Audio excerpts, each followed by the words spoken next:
नमस्कार। हमारा देश और पूरा विश्व आज कोविड-19 की चुनौती का सामना कर रहा है। कोविड-19 अभी खत्म नहीं हुआ है। ऐसे में हमारा फर्ज है कि हम सतर्क रहें। इसलिए जब तक दवाई नहीं तब तक कोई ढिलाई नहीं। कोरोना से बचाव के लिए जरूरी है नियमित रूप से हाथ धोना, मास्क पहनना और आपस में उचित दूरी बनाए रखना। याद रखिए, 2 गज दूरी मास्क है जरूरी। खांसी, बुखार या सांस लेने में कठिनाई होने पर हेल्पलाइन नंबर 1075 पर संपर्क करें।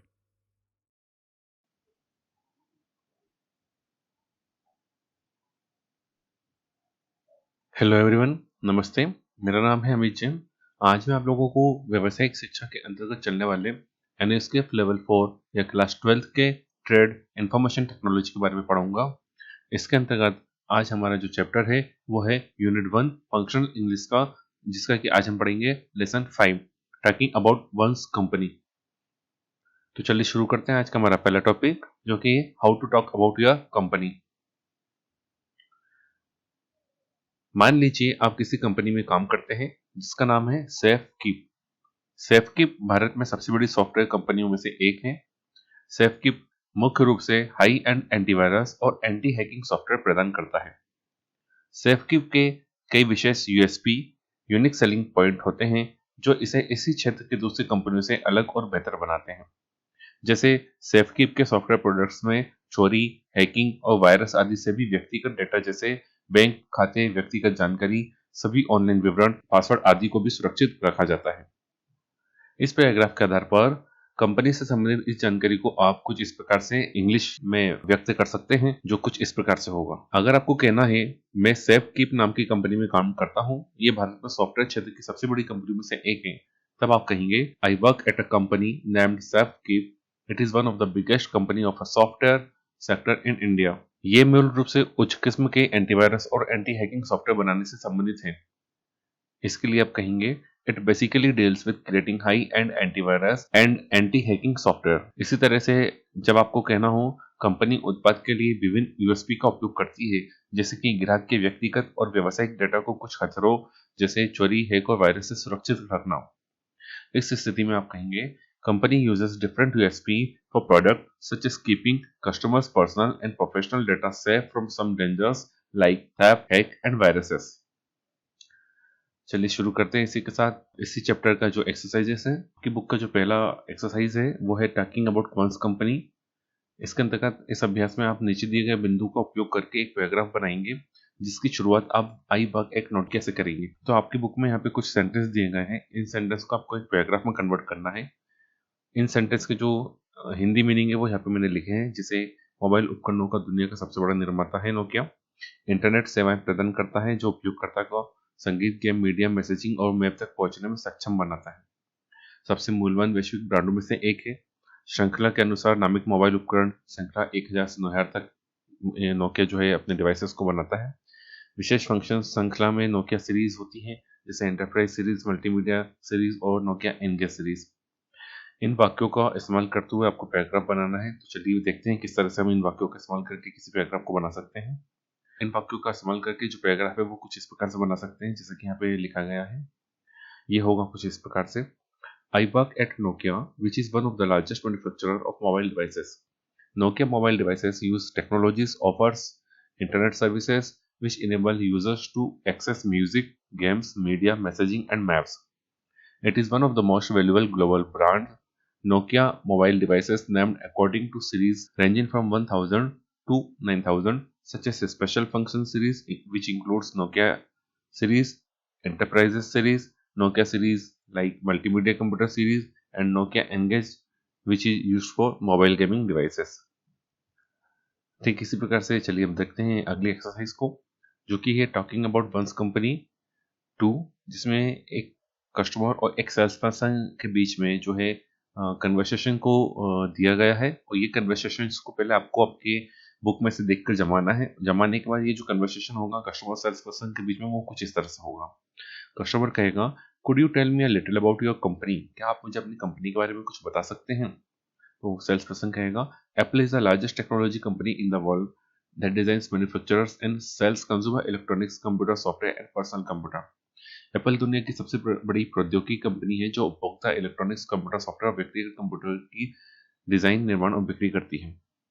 इसी प्रकार से ये जो कन्वर्सेशन आगे बढ़ेगा और यहाँ आप ये इमेजिन कर सकते हैं कि कस्टमर और सेल्स पर्सन जब हिंदी में इस तरह के सेंटेंस को कहना चाहते हैं तो उस जगह पर जो इंग्लिश है उसमें हम किस प्रकार के सेंटेंस को यूज करेंगे। तो चलिए आप इसको समझते जाइए और पढ़ते। इसी तरह अब अगर कस्टमर को कहना है ओ एकदम बढ़िया, आपके सबसे प्रसिद्ध उत्पाद क्या हैं, तो उस समय जो सेंटेंस है वो यूज होगा oh that's great, what are your best known products. इसी प्रकार से सेल्समैन को जब कहना हो हमारे मैकिंटोश श्रेणी के कुछ प्रसिद्ध उत्पाद कंप्यूटर, आईपॉड, आईफोन और आईपैड हैं, तो वो इंग्लिश में कहेगा ma'am some of our best known products are the Macintosh line of computers, the iPod, the iPhone and the iPad. कुछ इसी प्रकार से कस्टमर और सेल्समैन की जो कन्वर्सेशन है वो आगे बढ़ते जाएंगे। मैं आपको एक एक करके सब समझाता हूँ। ठीक है, क्या आपकी कंपनी का कोई उत्पाद है जो केवल संगीत बजाता है? Okay, does your company have any product that plays music only? Sales person, of course our company invented the iPod. Customer, सच में? मुझे तो ये पता ही नहीं था। Really, I didn't know that. Customer, क्या आप सॉफ्टवेयर भी बनाते हैं? Do you make software too? Customer, क्या आप उनमें से कुछ मुझे बता सकते हैं? Can you tell me what some of them are? Sales person, हमारी कंपनी कुछ बेहतरीन सॉफ्टवेयर का निर्माण करती है जैसे iTunes, iLife, iWalk और कई और।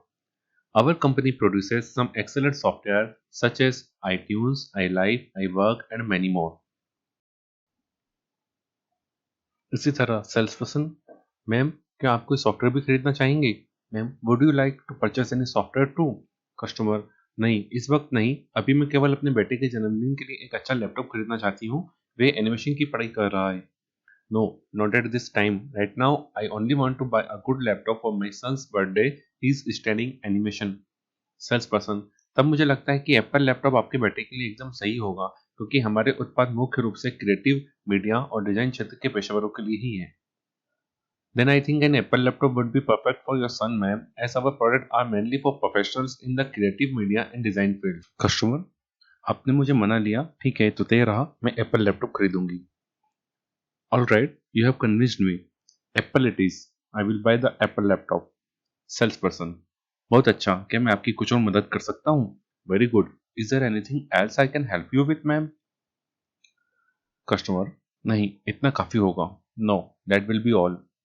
सेल्स पर्सन, ठीक है, मैं आपके बिल को तुरंत बना दूंगा। Alright ma'am, I will make your bill right away. Customer, धन्यवाद, आखिरकार आपने मुझे अपनी कंपनी के बारे में बताया, मुझे बहुत खुशी हुई कि मैंने एक एप्पल का उत्पाद खरीदा है। Thank you, after all that you have told me about your company, I am really happy I have bought an Apple product. Sales person, बहुत बहुत धन्यवाद, कृपया हमसे फिर से मिलें, या फिर आप कह सकते हैं दोबारा फिर से आइएगा। इसके लिए आपको बोलना होगा thank you so much ma'am, please do visit us again. तो चलिए शुरू करते हैं इसी के साथ आज का हमारा अगला टॉपिक, जो कि है इसी यूनिट का लेसन 6, जिसका नाम है इंफॉर्मेशन टेक्नोलॉजी। क्या आपने सोचा है आईटी शब्द का क्या अर्थ है? आईटी का पूर्ण रूप सूचना प्रौद्योगिकी है। ये डेटा को संग्रहित, पूर्ण प्राप्त, संचालित और नियंत्रित करने के लिए कंप्यूटर और दूरसंचार उपकरणों के उपयोग करने वाली इंजीनियरिंग की एक शाखा है। इंफॉर्मेशन टेक्नोलॉजी वे सूचना है जो एक तेज, त्रुटि रहित और उचित तरीके से संसाधित, संचालित, प्रदर्शित और पूर्ण प्राप्त की जाती है।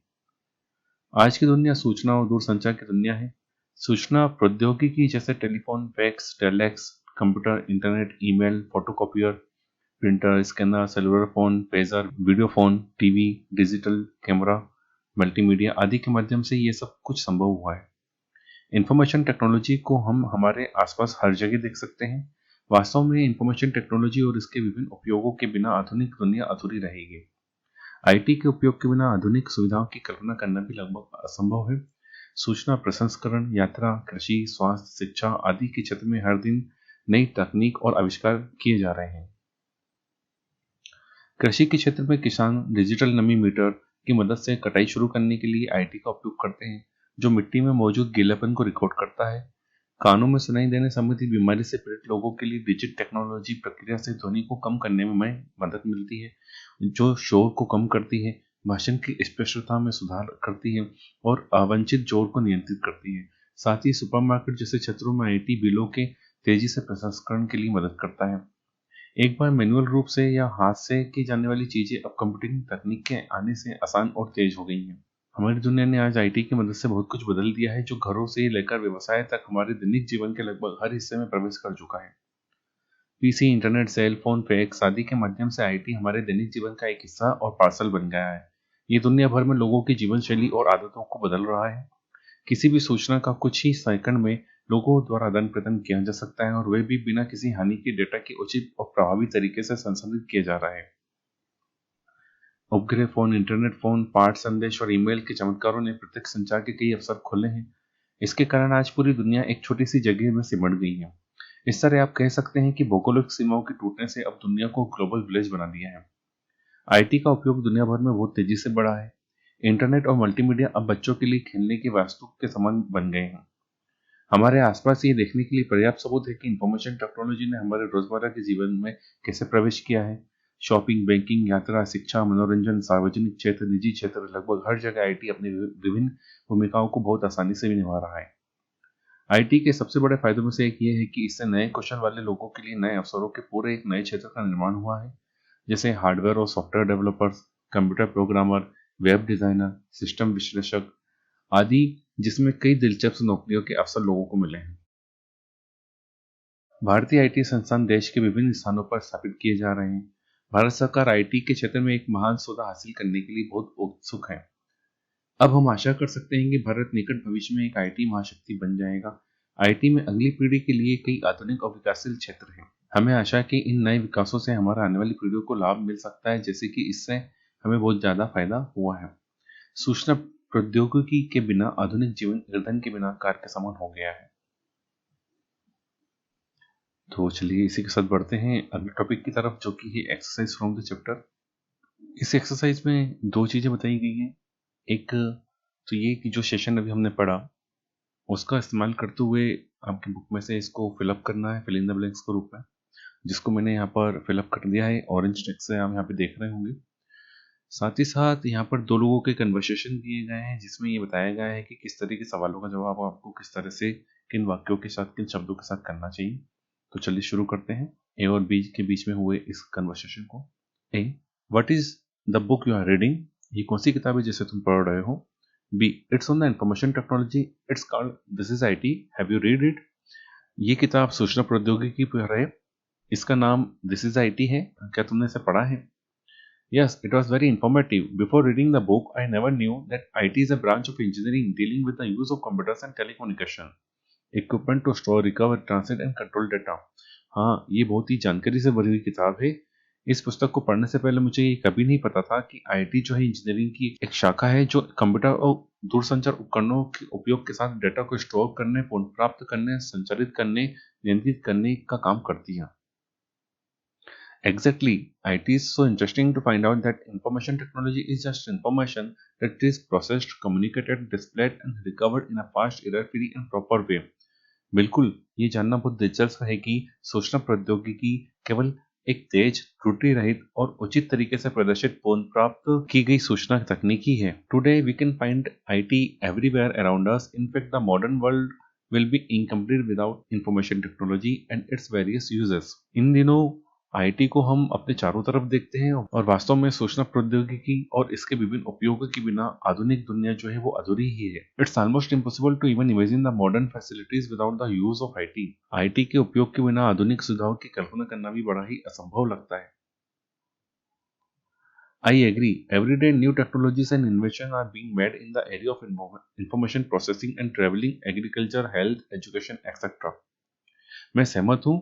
सूचना प्रसंस्करण और यात्रा, कृषि, स्वास्थ्य, शिक्षा आदि के क्षेत्र में हर दिन नई प्रौद्योगिकियों और आविष्कार किए जा रहे हैं। Very true. In the field of agriculture, IT tells the farmers start harvesting with the help of a digital moisture meter that records the wetness in the soil. सही कहा। कृषि के क्षेत्र में आईटी बताता है कि किसान डिजिटल नमी मीटर की मदद से कटाई शुरू करते हैं, जो मिट्टी के गीलापन को रिकॉर्ड करता है। Yes, and for people who are suffering from hearing loss, digital technology is of great help. It processes sounds that reduce noise, improve clarity of speech and control unwanted loudness. हाँ, और लोगों के लिए जो सुनवाई हानि से पीड़ित हैं, डिजिटल टेक्नोलॉजी बहुत मदद करता है। ये उन ध्वनियों को संसाधित करता है जो शोर को कम करते हैं, भाषण की स्पष्टता में सुधार करते हैं और अवांछित शोर को नियंत्रित करते हैं। And in supermarket it helps for faster processing of bills. और सुपरमार्केट जैसी जगह पर ये बिलों को तेजी से प्रसंस्करण करने में मदद करता है। It is amazing how things that were once done manually by hand have now become so much easier and faster due to the arrival of computer technology। आश्चर्यजनक है कि कैसे चीजें जो एक बार हाथ से मैनुअल रूप से की जाती थी अब कंप्यूटर प्रौद्योगिकी के आगमन के कारण इतना आसान हो गई हैं और इतनी तेज हो गई हैं कि अब इन्हें कंप्यूटर के बिना करना असंभव है। IT has entered almost every part of our daily lives from home to businesses। IT हमारे दैनिक जीवन के लगभग हर हिस्से में प्रवेश कर चुका है, घरों से लेकर व्यवसाय तक। Our surroundings are proof enough to see how information technology has entered into our everyday lives। हमारे आसपास ये देखने के लिए पर्याप्त सबूत है कि सूचना प्रौद्योगिकी ने हमारे रोजमर्रा के जीवन में कैसे प्रवेश किया है। B shopping, banking, travelling, education, entertainment, public business sector, private business sector, almost everywhere IT is playing its very role very smoothly। Shopping, banking, यात्रा, शिक्षा, मनोरंजन, सार्वजनिक व्यापार क्षेत्र, निजी व्यापार क्षेत्र, लगभग हर जगह IT अपनी विभिन्न भूमिकाओं को बहुत आसानी से निभा रहा है। Yes, it is transforming lifestyles and habits of people all over the world. Due to the wonder of satellite phones, internet phones, text messages and emails have opened up many opportunities for direct communication। हाँ, ये दुनिया भर में लोगों की जीवन शैली और आदतों को बदल रहा है। Satellite phone, internet phone, message और ईमेल के चमत्कार के कारण प्रत्यक्ष संचार के कई अवसर IT की वजह से खुल गए हैं। And because of that the whole world has become a smaller place today. और उसकी वजह से आज पूरी दुनिया एक छोटी सी जगह बन गई है। Absolutely. The breakdown of geographical boundaries has made the world a global village। बिल्कुल सही, भौगोलिक सीमाओं के टूटने से दुनिया अब जो है एक वैश्विक गांव की तरह लगने लगा है। Let us hope that the new development in the field of IT can provide benefit to our future generation just as it has greatly benefited ours। हमें उम्मीद है कि IT के क्षेत्रों में नए विकास हमारी भावी पीढ़ियों को लाभ प्रदान कर सकते हैं, जैसे कि इससे हमारी पीढ़ी को भी बहुत लाभ हुए हैं। चलिए इसी के साथ देखते हैं ग्रामर फ्रॉम द चैप्टर, जिसके अंतर्गत अब हम देखेंगे प्रोनाउन। प्रोनाउन यानी कि सर्वनाम, संज्ञा के स्थान पर प्रयुक्त होने वाले शब्दों को सर्वनाम कहते हैं, जैसे I, we, she, he, it, me, mine, his, her, us आदि। Them, our, himself, this, that, these, those etcetera. सर्वनाम जो होते हैं वो कई प्रकार के होते हैं, जैसे personal pronoun, reflexive pronoun, emphatic pronoun, demonstrative pronoun, indefinite pronoun, distributive pronoun, reciprocal pronoun, relative pronoun और इंट्रोगेटिव प्रोनाउन। चलिए इनको एक एक करके देखते हैं। पर्सनल प्रोनाउन या व्यक्तिवाचक सर्वनाम का प्रयोग वाक्य में कर्ता के रूप में या ऑब्जेक्ट यानी कि कर्म के रूप में या फिर दूसरी वस्तु के अधिकार बताने के लिए किया जाता है, जैसे I, we, she, he, it, me, mine, his, hers. Personal pronoun जो होते हैं वो तीन प्रकार के होते हैं, जैसे सब्जेक्टिव प्रोनाउन, ऑब्जेक्टिव प्रोनाउन और पॉसेसिव प्रोनाउन। सब्जेक्टिव प्रोनाउन जो होते हैं, जब पर्सनल प्रोनाउन को इस्तेमाल सब्जेक्ट की तरह होता है तो उसे सब्जेक्टिव प्रोनाउन कहते हैं। उदाहरण के लिए यहाँ पे आप देखेंगे I am going to school, we are happy और ही वेंट टू स्कूल। यहाँ पे आई, वी और ही जो है वो सब्जेक्ट के रूप में प्रोनाउन यूज किए गए हैं, इसलिए ये जो है सब्जेक्टिव प्रोनाउन है।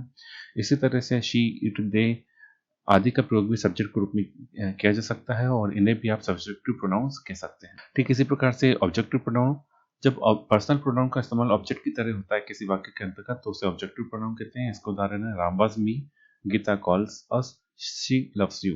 तो इस प्रकार के वाक्यों में आपने देखा कि मी, अस और यू जो है वो एक ऑब्जेक्ट के रूप में वाक्यों में इस्तेमाल किए गए हैं। इसी तरह से him, her, it, them, them आदि का प्रयोग भी जो है ऑब्जेक्ट की तरह किया जा सकता है और इन्हें ऑब्जेक्टिव प्रोनाउन कह सकते हैं। ठीक इसी प्रकार से जो प्रोनाउन का जो थर्ड टाइप है पॉसेसिव प्रोनाउन है। जब पर्सनल प्रोनाउन का इस्तेमाल किसी वस्तु से किसी का अधिकार बताने के लिए किया जाता है तो उसे पॉसेसिव प्रोनाउन कहते हैं। आसान भाषा में कोई भी वस्तु किसकी है ये बताने के लिए अधिकारवाचक सर्वनाम का इस्तेमाल करते हैं। नाम से स्पष्ट है कि कई वस्तु या फिर कोई वस्तु जो है किसी का अधिकार हमें दिखाती है। उदाहरण के लिए इस उदाहरण में देखेंगे आप, दिस बुक इज माइन, ये किताब मेरी है।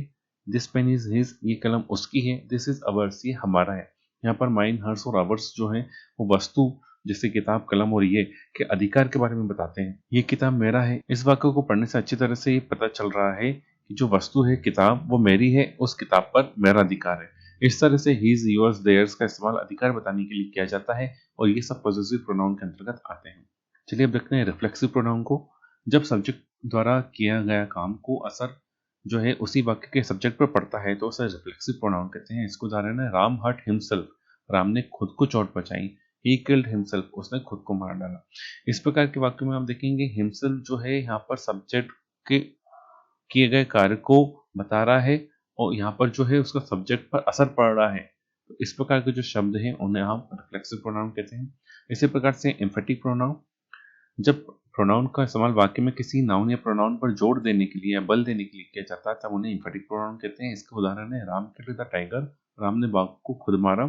You can do it yourself, तुम स्वयं इसे कर सकते हो। यहाँ पर आप देखेंगे राम किल्ड टाइगर, इस अगर हम इस वाक्य को इतना पढ़े तो भी हमें समझ में आ रहा है कि राम ने जो है शेर को खुद मारा है या बाघ को खुद मारा है, लेकिन Ram killed the tiger himself यहाँ पे लगाकर हमने इस वाक्य में राम को पर जोर दिया है कि राम ने बाघ को खुद मारा है।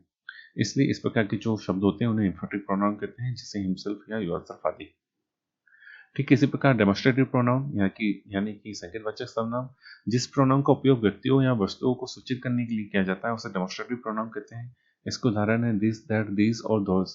ये 4 प्रकार के डेमोस्ट्रेटिव प्रोनाउन होते हैं। इसके उदाहरण देखिए हम, this is a pen, that is a book, these are mobiles, those are laptops. इन एग्जाम्पल्स में हम देख रहे हैं दिस, दैट, दोज आदि जो हैं ये डेमोस्ट्रेटिव प्रोनाउन है। ये यहाँ पर डेमोस्ट्रेट कर रहे हैं या व्यक्तियों या वस्तुओं को सूचित करने के लिए इस्तेमाल किए जा रहे हैं कि ये जो है एक पेन है, ये जो है एक मोबाइल है। इसी प्रकार से इंडेफिनेटिव प्रोनाउन, जिस प्रोनाउन से किसी निश्चित व्यक्ति या वस्तु का बोध नहीं होता है उसे इंडेफिनेटिव प्रोनाउन कहते हैं। इसका उदाहरण है नथिंग इज इम्पॉसिबल, कुछ भी असंभव नहीं है। सम आर गुड, कुछ अच्छे हैं। नोबडी कैन डिफीट हिम, कोई उसे नहीं हरा सकता। यहाँ पे किसी भी प्रकार के निश्चित व्यक्ति की बात का बोध नहीं हो रहा है या वस्तु का बोध नहीं हो रहा है, इस तरह के जो शब्द हैं उन्हें हम इंडेफिनेटिव प्रोनाउन कह सकते हैं। इसी प्रकार से डिस्ट्रीब्यूटिव प्रोनाउन, जिस प्रोनाउन का प्रयोग 2 या 2 से अधिक व्यक्तियों या वस्तुओं में से एक या एक भी नहीं का बोध कराने के लिए किया जाता है उसे प्रोनाउन को डिस्ट्रीब्यूटिव प्रोनाउन कहते हैं। जैसे ईच, जिसका मतलब होता है हर एक, या फिर आइदर, तुम दोनों में से कोई एक, इत्यादि। इसके उदाहरण है either of you is intelligent, यानी कि तुम दोनों में से कोई एक तेज हो। Neither of you is guilty, तुम दोनों में से कोई दोषी नहीं। इन वाक्यों में आइदर का प्रयोग तुम दोनों में से कोई एक और नाइदर का प्रयोग तुम दोनों में से कोई एक नहीं के बोध कराने के लिए किया गया है, इसलिए यहाँ पर आइदर और नाइदर डिस्ट्रीब्यूटिव प्रोनाउन है। अगर डिस्ट्रीब्यूटिव प्रोनाउन के तुरंत बाद कोई नाउन आता है तो उसे डिस्ट्रीब्यूटिव एडजेक्टिव कहते हैं। जैसे ईच बॉय इज गुड, यहाँ पे ईच के बाद में एक नाउन आया है, वहीं पर आइदर के बाद में जो है बुक एक नाउन है, यहाँ पर दोनों किताबें मोटी हैं, एग्जाम्पल में बताया गया है। इसी प्रकार से नाइदर रोड इज गुड, दोनों में से कोई सड़क अच्छी नहीं है, यहाँ पे नाइदर के जस्ट बाद भी एक नाउन आया है। तो इस प्रकार ईच, आइदर और नाइदर है, यहाँ पर जो है वो प्रोनाउन नहीं रहेंगे बल्कि वो डिस्ट्रीब्यूटिव एडजेक्टिव बन जाएंगे, क्योंकि डिस्ट्रीब्यूटिव प्रोनाउन के बाद में कोई नाउन आता है तो वो जो है डिस्ट्रीब्यूटिव एडजेक्टिव बन जाता है। इन वाक्यों में ईच, आइदर और नाइदर के तुरंत बाद नाउन है, इसलिए यहाँ पर ईच, आइदर और नाइदर जो है डिस्ट्रीब्यूटिव प्रोनाउन नहीं बल्कि डिस्ट्रीब्यूटिव एडजेक्टिव है। इसी प्रकार से रेसिप्रोकल प्रोनाउन, ईच अदर और वन अनदर को रेसिप्रोकल प्रोनाउन कहते हैं। रेसिप्रोकल का अर्थ होता है परस्पर, यानी कि आपस में। उदाहरण के लिए they are talking to each other, वे आपस में बात कर रहे हैं। यहाँ पर जो है ईच अदर जो है वो यहाँ पर रेसिप्रोकल प्रोनाउन है। इसी प्रकार से कुंदन, कुणाल और Kaushal are beating one another, Kundan, Kunal और कौशल एक दूसरे को पीट रहे हैं। यहाँ पर वन अनदर जो है वो भी एक रेसिप्रोकल प्रोनाउन है। जहाँ पर 2 व्यक्ति की बात हो वहां पर ईच अदर का प्रयोग करते हैं, और जब 2 से अधिक व्यक्तियों की बात हो तो वन अनदर का प्रयोग करते हैं। इसी प्रकार से है रिलेटिव प्रोनाउन, वे सर्वनाम जो वाक्य में उससे पहले आई हुई संज्ञा से संबंध बताता है या बाद में आने वाले दूसरे वाक्य से जोड़ता है, उसे संबंधवाचक सर्वनाम कहते हैं। जैसे हु, हुम, हुज, विच, वाट, दैट आदि, ये सब जो है रिलेटिव प्रोनाउन है। इनके उदाहरण देखिए, the boy is playing, the boy is my friend, लड़का खेल रहा है, लड़का मेरा दोस्त है। इस दोनों वाक्यों को हम जोड़ सकते हैं रिलेटिव प्रोनाउन हु की मदद से, जिससे the boy who is playing is my friend, लड़का जो खेल रहा है वो मेरा दोस्त है। यहाँ पर हु का प्रयोग सवाल पूछने के लिए नहीं किया गया है बल्कि रिलेशन बताने के लिए किया गया है, इसलिए इस वाक्य में हु जो है वो एक रिलेटिव प्रोनाउन होगा। ठीक इसी प्रकार से जो अगला या और अंतिम जो प्रोनाउन है वो है इंट्रोगेटिव प्रोनाउन, जिस प्रोनाउन का प्रयोग प्रश्न पूछने के लिए किया जाता है, जिसका उत्तर एक नाउन या प्रोनाउन होता है, उसे इंट्रोगेटिव प्रोनाउन या प्रश्नवाचक सर्वनाम कहते हैं। उदाहरण के लिए हु आर यू, तुम कौन हो, विच इज योर मोबाइल, कौन सी मोबाइल तुम्हारा है, व्हाट इज योर ब्रदर, तुम्हारा भाई क्या है, यहाँ पर हु, विच और व्हाट का प्रयोग प्रश्न पूछने के लिए किया गया है। साथ ही इसका जवाब भी एक संज्ञा या सर्वनाम होगा। जैसे तुम कौन हो, इसका जवाब जरूर एक नाम होगा, जैसे अंकित जो एक नाउन है, इसलिए यहाँ पर हु, विच और व्हाट जो है इंट्रोगेटिव प्रोनाउन कहलाएंगे। हु, हुम, हुज, विच और व्हाट ये सब भी इंट्रोगेटिव प्रोनाउन है, लेकिन ये भी याद रखना होगा कि हु, हुम, हुज, विच और व्हाट के बाद अगर कोई नाउन आता है तो वो एक इंट्रोगेटिव एडजेक्टिव होगा। जैसे कि हुज बुक इज योर्स, यहाँ पे हुज के बाद में बुक आया, बुक जो है वो एक नाउन है, इसलिए यहाँ पर हुज जो है वो एक इंट्रोगेटिव एडजेक्टिव हो जाएगा। विच मोबाइल डू यू लव, यहाँ पर जो विच के बाद में मोबाइल जो है नाउन आया है, इसलिए ये इंट्रोगेटिव एडजेक्टिव है। ठीक इसी प्रकार से यहाँ पर आप देखेंगे विच इज योर कार, यहाँ पर विच जो है एक इंट्रोगेटिव प्रोनाउन है और उस प्रोनाउन के बाद में कोई भी नाउन नहीं आया है, इसलिए ये जो है यहाँ पर एक इंट्रोगेटिव प्रोनाउन रहेगा। इसी के साथ आज का हमारा ये टॉपिक यहीं खत्म होता है। हमारा अगला टॉपिक जो होगा वो इसी यूनिट का होगा, चैप्टर 7 और चैप्टर 8, जिसके नाम है द आईटीएस इंडस्ट्री और कम्युनिकेटिंग इफेक्टिवली। इसके अंतर्गत जो टॉपिक्स हम कवर करेंगे वो होंगे meaning of ITES, effective communication और एक्सरसाइजेस फ्रॉम चैप्टर। इसी के साथ मैं आपसे विदा लेता हूँ। Thank you, thanks a lot. किशोर अवस्था संबंधित समस्याओं के परामर्श हेतु समर्पित उमंग किशोर हेल्पलाइन के टोल फ्री नंबर 1442 5 पर संपर्क करें।